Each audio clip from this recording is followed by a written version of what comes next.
Ito guys, dito sa bundok, sari-saring pagkukuhanan mo ng pagkain.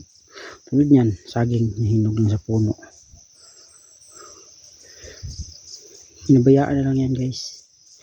Wala nang kwenta yan. Kumbaga, hindi man mapakinabangan yan sa tao,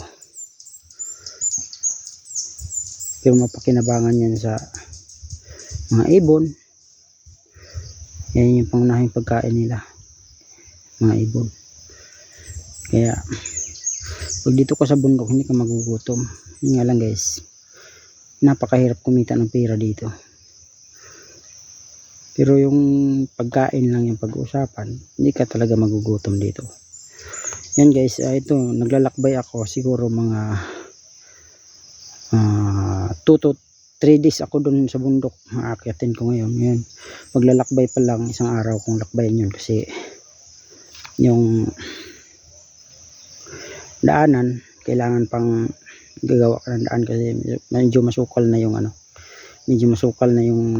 mga damo. Siguro mga isang araw lalakbayin. Bukas pa ako makarating doon. Challenge 3 to 5 days explore. At guys, hanggang dito lang muna. At sa mga hindi pa nakapag-subscribe, mag-subscribe na kayo para updated kayo sa susunod ko na video. Update day 1.